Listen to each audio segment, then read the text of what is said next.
when your spouse decides an issue about money, this will work for all of them. And so my father and I noticed that his need is the need for safety. I noticed that he is defending and self-protecting. And so I do it like this. First, what Emil Harker says. He says, share your feeling and share your story. And so I said, hey, Dad. I was a little shocked to turn around and see all the milk all over the floor.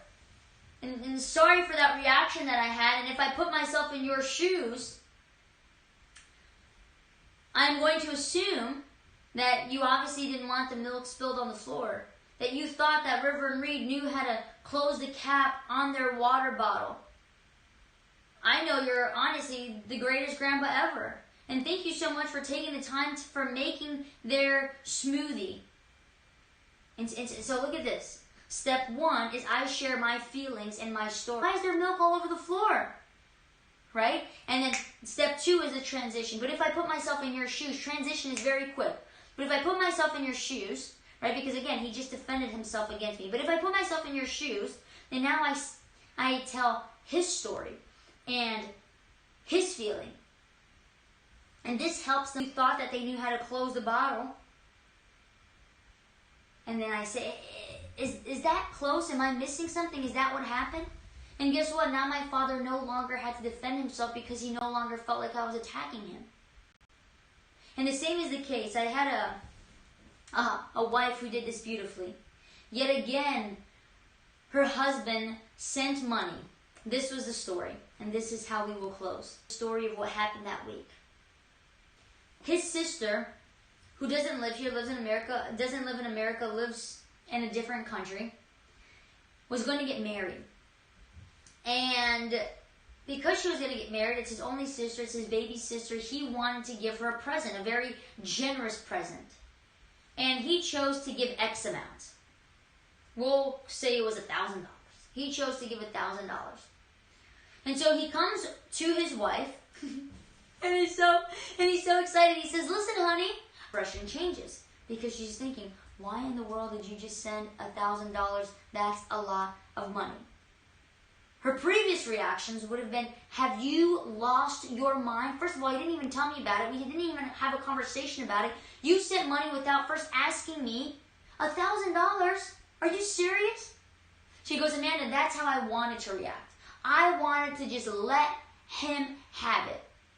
And so she said that in that situation for her, he already noticed her facial expression. Well, she's my only baby sister. Well, if it was your brother, you would have sent him a lot of money too. And hey, at least I'm telling you. Isn't that what you always complain, that I never tell you anything? Here I am telling you. You would have all, remember when you sent money? Look, he's defending himself. He's taking away blame from himself. He's saying, you did the same thing. And so she says, let me go on a walk real quick, and then we're going to come back, and we're going to have this conversation. So she goes on her walk, comes back. And then now, look at the 4 steps of complaining. And he's there, and again, he grew up in an environment after she found out where it was abusive. And so what do you think he's trying to do? He's trying to self-protect. He wants to feel safe, right? He's not feeling safe right now. He's trying to do everything he can to defend himself. At first, he's attacking, right? Because he's defending himself. You can either attack or you can retreat. He was attacking. He was self-preserving. He was defending himself. Wife comes back, and she shares her feeling. She goes, hey, look, I'm really happy that you told me that you sent the $1,000 to your sister. I would have much rather you tell me before you actually sent it, just so that we could have a conversation about it. And then she says this. Look, this is the key. Step 1, right? So she shares her feelings. She shares her story. Hey, well, I'm really happy you told me. I wish you would have told me before you actually sent it so that we could talk about it, because I feel a little frustrated and sort of out of the loop when you do things without first asking me, because we're a team and we should figure these things out together. Step 2, now she gives a transition. But if I put myself in your shoes, look at this. If I put myself in your shoes and now she's going to express what she believes is his feeling in his story.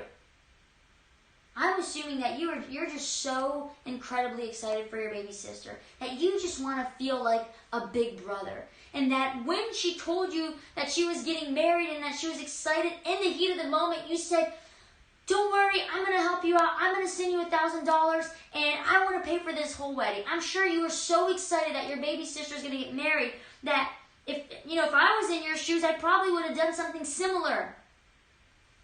And immediately she said that her husband, it's almost like, he was like ready to fight. He was like just ready for her to say something so he could defend. She disarms him. And then she looks to him and she goes, am I close? Am I missing something else? And you know what the husband does? He doesn't try to defend himself. You know why? Because he no longer feels like he's under attack. He says, yeah, that's exactly it. I was so excited. I finally felt like I can show up and be, through all of our accomplishments in America, I really feel like I could show up in a big way. And you're right. Next time I'm going to tell you beforehand, but in the heat of the moment, I just told her $1,000. And then the husband does something that's amazing. He goes, how much were you thinking we should send?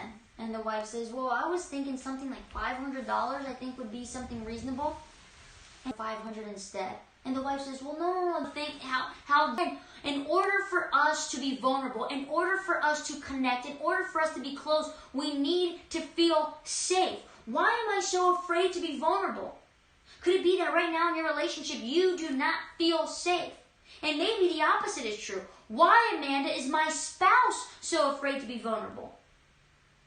Well, the secret is creating an environment where your spouse and your relationship has emotional safety before it can have emotional intimacy. Do as Jesus did to Mary. Do as I attempted to do with my father. And do as this wife did for her husband. That's it, guys. I know for those who are just joining, I would love to give you content that is going to be beneficial and helpful to your marriage. And so answer those questions, do those comments, apply the steps, apply these 4 steps of complaining. And I want to know the difference that it makes in your relationship. We have those needs, right? The need for closeness and the need for safety. Figure out what is your predominant need. What is your spouse's predominant need? And then together, let us create an emotionally safe environment so that you as a husband or you as a wife can be vulnerable. All right, guys, I will see you next week, Thursday at 8 p.m.